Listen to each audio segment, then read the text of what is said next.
তো আজকের ক্লাসের টপিকস হচ্ছে পেশেন্ট পজিশনিং এন্ড টেকনিক। তো এটা আসলে মূলত প্র্যাকটিক্যাল যে আমরা কাজগুলো করি সেই কাজগুলোকে নিয়েই লেকচারটা করা হয়েছে। এবং এটা প্র্যাকটিক্যাল কাজ করার সময় এই লেকচারটা খুবই কাজে দিবে।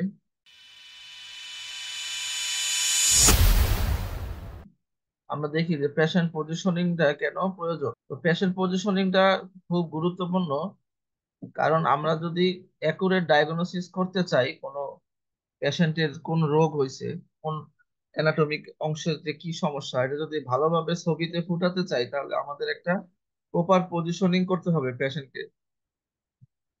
এবং এটা সব ধরনের মডালিটিস এর জন্য এটা এই কথাটা প্রযোজ্য। এটা সিটি স্ক্যান, এমআরআই বা এক্স রে, তো যে কোনো মডালিটিতে যদি পেশেন্ট পজিশনটা ঠিক মতো না হয় সেক্ষেত্রে কিন্তু ডায়াগনোসিসটা অ্যাকুরেট হবে না।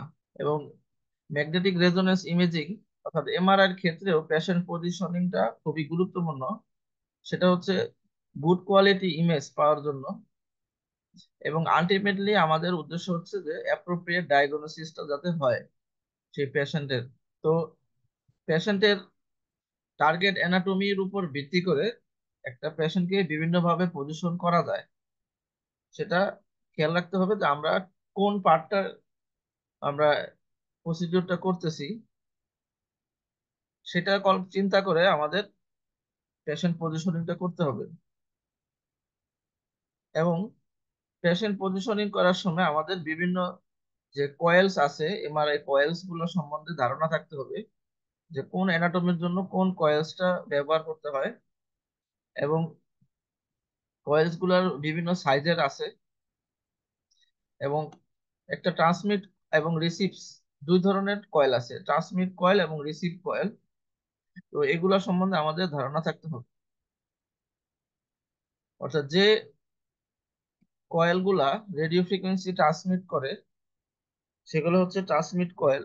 এবং যে কয়েলগুলো রেডিও ফ্রিকোয়েন্সি শরীর থেকে রোগীর শরীর থেকে রিসিভ করে বা সিগন্যাল রিসিভ করে সেগুলো হচ্ছে রিসিভ রিসিভার কয়েল। এবং কোনো কোনো কয়েল আছে যে রেডিও ফ্রিকোয়েন্সি ট্রান্সমিট করে আবার রিসিভও করে, সেগুলো হচ্ছে ট্রান্স রিসিভ কয়েল।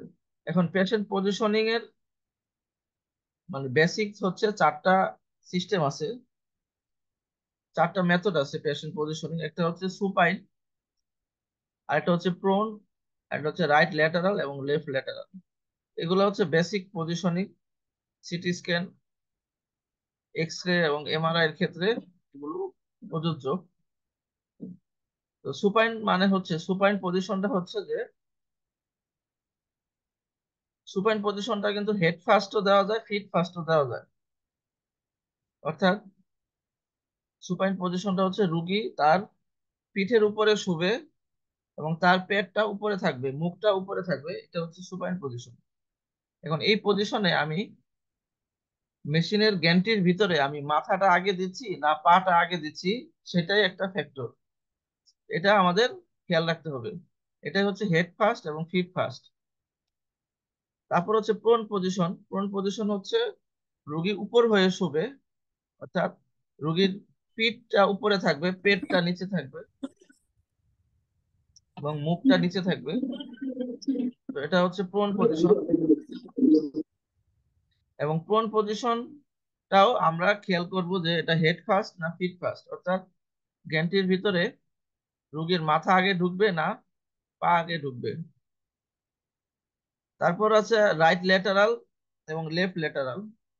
তো সাধারণত এমআরআই তে এই ল্যাটারাল পজিশন গুলো ব্যবহার করা হয় না। অনেক রেয়ার ক্ষেত্রে যদি পেশেন্ট সুপাইন বা প্রোন পজিশনে শুতে না পারে সেক্ষেত্রে অনেক সময় এই ল্যাটারাল পজিশন ইউজ করা লাগতে পারে, কিন্তু এটা খুবই রেয়ার এবং আনকমন। তো সুপাইন পজিশন যেটা আমি যেটা বলেছি আগে, যে supine means lying on the back with the face upwards. অর্থাৎ পেশেন্ট তার পিঠের উপরে শুবে এবং মুখ উপরে থাকবে, সেই পজিশনটা হচ্ছে সুপাইন।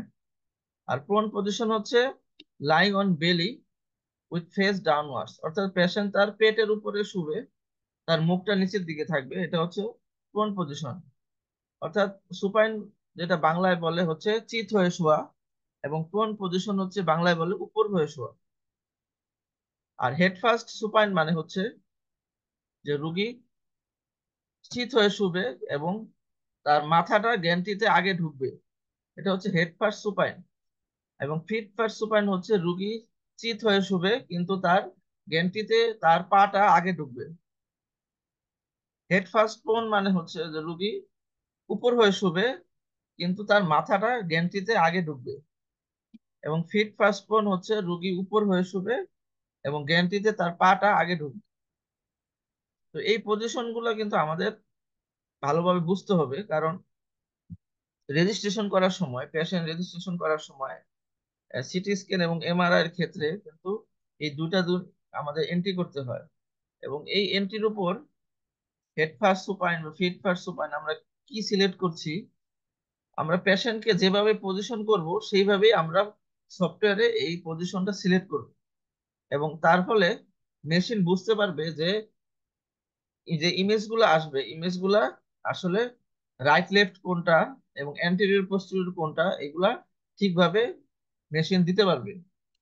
কিন্তু যদি আমি রুগীকে এমন ভাবে পজিশন দিলাম যে মাথা আগে ঢুকলো এবং রুগী চিত হয়ে শুলো, অর্থাৎ হেড ফার্স্ট সুপাইন, কিন্তু আমি রেজিস্ট্রেশন করার সময় আমি সিলেক্ট করলাম ফিট ফার্স্ট সুপাইন, তাহলে মেশিন কিন্তু উল্টাভাবে স্ক্যান করবে এবং ছবি কিন্তু উল্টাভাবে দিবে।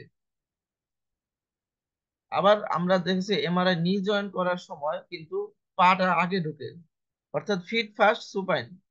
কিন্তু আমরা যদি রেজিস্ট্রেশন করার সময় হেড ফার্স্ট সুপাইন দেই সেক্ষেত্রে কিন্তু ছবিটা উল্টা আসবে। কারণ মেশিন জানে যে কি, যে মেশিন জানে যে তার মাথাটা আগে ঢুকছে, তো মেশিন ওইভাবে স্ক্যান করবে, কিন্তু আমরা তো পজিশন দিছি পাটা আগে, যার কারণে সফটওয়্যারের সাথে আমাদের রিয়েল পজিশনটা মিলবে না এবং ছবিটা উল্টা আসবে। তো এটা হচ্ছে সুপাইন পজিশন, অর্থাৎ চিত হয়ে শোয়াটা। আর এটা হচ্ছে প্রোন পজিশন, এটা হচ্ছে উপর হয়ে শোয়াটা। আর এটা হচ্ছে রাইট ল্যাটারাল রিকাম্বেন্ট এবং এটা লেফট ল্যাটারাল। তো এই পজিশন গুলা সাধারণত এমআরআই তে কাজে লাগে না, এক্স রে করার সময় বা অনেক সময় সিটি স্ক্যান করার সময় লাগতে পারে। হেড ফার্স্ট সুপাইন যে উদাহরণটা, যে অর্থাৎ এখানে রুগী সুপাইন পজিশনে শুয়ে আছে এবং তার মাথাটা কিন্তু প্রথমে গ্যান্ট্রির ভিতরে ঢুকতেছে, তার মানে এটা হচ্ছে হেড ফার্স্ট সুপাইন।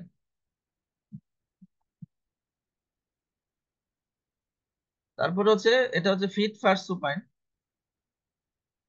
আচ্ছা, আমি আগে বলে দিই যে হেড ফার্স্ট সুপাইন এটা কোন কোন এমআরআই এর ক্ষেত্রে আমরা সাধারণত হেড ফার্স্ট সুপাইন দিই। যেমন শরীরের উপরের যত অংশ আছে, মানে পেলভিস থেকে উপরের যত অংশ, অর্থাৎ ব্রেন, ফেস, নেক, সার্ভাইকাল, তারপর চেস্ট, তারপর শোল্ডার, এগুলা করার সময়, অ্যাবডোমেন করার সময় আমরা হেড ফার্স্ট সুপাইন দিই। এই পজিশনে আমরা রুগী পজিশন করি। আর ফিট ফার্স্ট সুপাইন আমরা কখন দিই, অর্থাৎ পা কখন আগে ঢুকবে, তো পা আগে ঢুকবে যখন আমরা লোয়ার এক্সট্রিমিটির এমআরআই গুলা করব, যেমন ফুট, অ্যাঙ্কেল, লেগ, তারপর নি জয়েন্ট, থাই এবং পেলভিস। তো অনেক সময় যেহেতু পেলভিসটা আসলে শরীরের মিড লাইনে আছে, তো পেলভিসটা অনেকে হেড ফার্স্ট দিয়েও করে, অনেকে ফিট ফার্স্ট দিয়েও করে। তো এটা পেলভিসের ক্ষেত্রে এটা সমস্যা না, কিন্তু আমরা যেই পজিশনে দেই আমাদের সফটওয়্যারে কিন্তু ওই পজিশনটাই এন্ট্রি দিতে হবে। তো অনেক সময় দেখা গেছে যে পেশেন্ট ক্লোস্ট্রোফোবিক পেশেন্ট থাকে, অর্থাৎ ভয় পায় যে এমআরআই এর ভিতরে, গ্যান্টের ভিতরে ঢুকতে চায় না বা তার শ্বাস বন্ধ হয়ে যায়।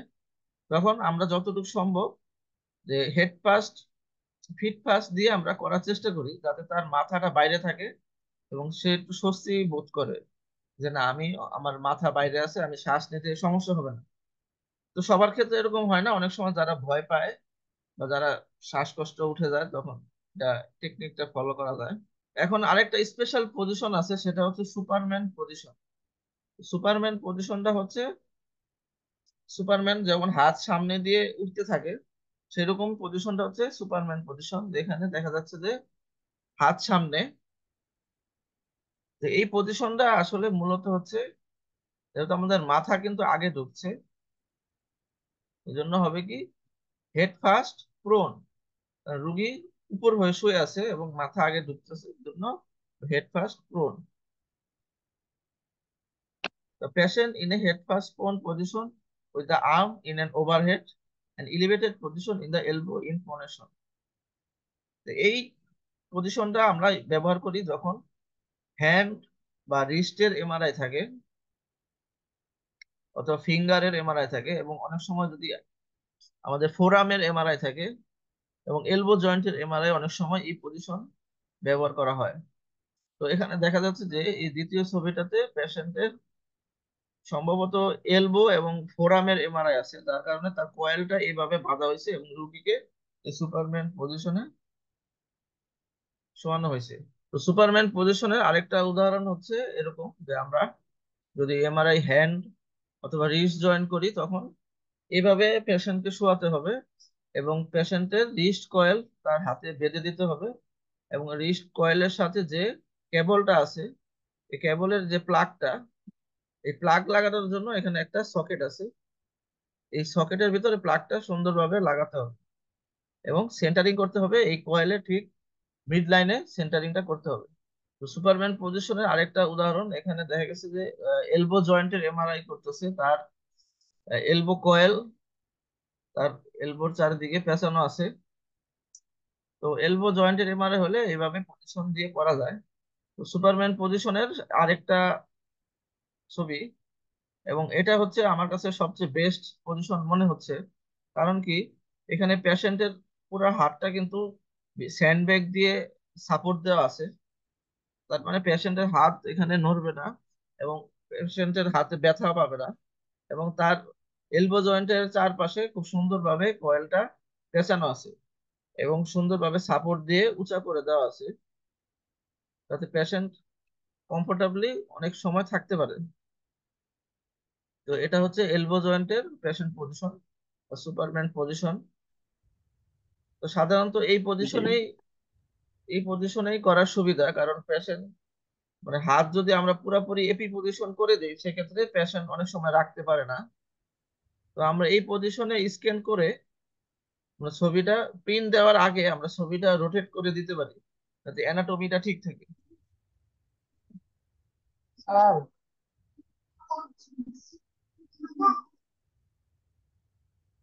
তো সুপারম্যান পজিশন কিন্তু আমাদের সফটওয়্যারে কিন্তু সুপারম্যান পজিশন দেওয়া থাকে না, আমরা এন্ট্রি করার সময় কিন্তু এই সুপারম্যান পজিশন পাবো না। সেক্ষেত্রে আমাদের দিতে হবে কি হেড ফার্স্ট প্রোন। তো অনেক সময় দেখা যায় যে হেড ফার্স্ট প্রোন দিলে ছবি উল্টা আছে, হ্যাঁ, তখন আমাদের বুঝতে হবে যে হেড ফার্স্ট প্রোন সফটওয়্যার নিতেছে না, তখন আমাদের হেড ফার্স্ট সুপাইন দিতে হবে। কারণ কি, যে আমাদের নর্মাল অ্যানাটমিক পজিশন হচ্ছে যে আমাদের হাত নিচে থাকবে, নিচের দিকে থাকবে, কিন্তু যখন আমরা হাত উপরের দিকে উঠাচ্ছি, তখন কিন্তু এই আমাদের সুপাইন আর প্রোনটা কিন্তু মানে উল্টাপাল্টা হয়ে যাচ্ছে। তো তখন অনেক সময় সফটওয়্যার এটা হেড ফার্স্ট সুপাইন হিসেবে ধরে নেয়। তো এটা আমাদের এক এক মেশিনে এক এক রকম দেখাতে পারে। তো হেড ফার্স্ট হবে এটা স্যার, কনফার্ম। এখন হচ্ছে বডি প্লেনস। তো বডি প্লেনস হচ্ছে খুবই ইম্পর্টেন্ট একটা জিনিস, যেটা আমাদের শরীরটাকে ভাগ করে, বিভিন্ন ভাবে ভাগ করে, এবং আমাদের শরীরটাকে তিনটা ভাবে ভাগ করা যায়। একটা হচ্ছে কোরোনাল এবং ফ্রন্টাল প্লেনস, এবং স্যাজিটাল প্লেনস এবং ট্রান্সভার্স আর অ্যাক্সিয়াল প্লেনস। তো এই প্ল্যানগুলো আমাদের শরীরটাকে ভাগ করে। তো এখন আমরা যদি কোরোনাল প্লেনটা কি করে, যেমন এই রেড প্লেনটা হচ্ছে আমাদের স্যাজিটাল প্ল্যান, অর্থাৎ আমাদের শরীরকে এমন ভাবে ভাগ করে, রাইট এবং লেফটে ভাগ করে, এবং আমরা এইভাবে কাটলে বা এইভাবে স্লাইস করলে আমরা স্যাজিটাল ইমেজ পাই। তারপরে হচ্ছে আমরা যদি ব্লুটা চিন্তা করি, ব্লু প্লেনটা হচ্ছে করোনাল প্লেন, অর্থাৎ যদি আমরা একটা হিউম্যান বডিকে এইভাবে স্লাইস করি, তাহলে আমরা রুগীকে অ্যান্টেরিয়র এবং পোস্টেরিয়র ভাবে স্লাইস করতে পারি, এবং এভাবে এই স্লাইস করার মাধ্যমে আমরা করোনাল ছবি পাই। আর যদি আমরা এই সবুজ প্লেনটা চিন্তা করি, সবুজ প্লেন গুলা কি করে, একটা হিউম্যান বডিকে আপার এবং লোয়ার বা সুপিরিয়র এবং ইনফেরিয়র ভাবে ভাগ করে, এবং এই প্লেনের এই স্লাইসের মাধ্যমে আমরা অ্যাক্সিয়াল ছবিগুলো পাই বা ট্রান্সভার্স স্লাইস গুলা পাই। তাহলে এই তিনটা প্ল্যান কিভাবে হয়, যে হিউম্যান বডিকে তিন ভাবে তিন দিক থেকে যদি আমরা স্লাইস করি, তাহলে আমরা যেই ইমেজ গুলা পাই সেগুলাই হচ্ছে কোরোনাল ইমেজ, সেজিটাল ইমেজ এবং ট্রান্সভার্স ইমেজ। তো এখানে আরেকটা ছবি, তাহলে আমরা বুঝতে পারতেছি যে এই ব্লু কালার যেটা, স্কাই ব্লু যেটা, সেটা হচ্ছে কোরোনাল প্ল্যান, বডিকে কোরোনাল প্ল্যানে ভাগ করতেছে। তারপর পার্পেল কালার যেটা, সেটা হচ্ছে সেজিটাল প্ল্যান, বডিকে রাইট এবং লেফট এই দুই ভাগে ভাগ করতেছে এবং সেজিটাল স্লাইস দিচ্ছে। আর ইয়েলোটা হচ্ছে ট্রান্সভার্স প্ল্যান, বডিকে সুপেরিয়র এবং ইনফেরিয়র ভাবে ভাগ করছে এবং আমাদেরকে অ্যাক্সিয়াল বা ট্রান্সভার্স স্লাইস দিচ্ছে। তো এটা ওই সেম, যে প্ল্যান গুলা কিভাবে আমাদের শরীর গুলাকে ভাগ করে, কোরোনাল প্ল্যান, সেজিটাল প্ল্যান এবং অ্যাক্সিয়াল প্ল্যান। তো এটাও ওই একই প্ল্যান গুলা দেখানো হয়েছে এখানে, সেজিটাল, কোরোনাল এবং ট্রান্সভার্স, এবং এই ছবিতে দেখানো হয়েছে যে কোন প্ল্যান গুলা কিভাবে আমাদের শরীরটাকে ভাগ করে দেয়। যেমন যদি আমরা মিডিয়াল সেজিটাল প্ল্যান দেখি, তাহলে দেখবো যে আমরা এই প্ল্যানটা আমাদের শরীরটাকে ল্যাটারাল এবং মিডিয়াল এই দুই ভাগে ভাগ করে দিচ্ছে। অর্থাৎ এই মিডিয়াল সেজিটাল প্ল্যানের থেকে যত দূরে থাকবে সেটা হচ্ছে ল্যাটারাল, এবং এই প্ল্যানের যত কাছে থাকবে সেটা হচ্ছে মিডিয়াল। তারপরে এই ট্রান্সভার্স প্লেনটা আমাদের শরীরটাকে সুপিরিয়র এবং ইনফেরিয়র ভাবে ভাগ করছে, এবং এই কোরোনাল প্ল্যানটা আমাদের বডিটাকে পোস্টেরিয়র এবং অ্যান্টেরিয়র অর্থাৎ সামনে পিছনে ভাগ করে।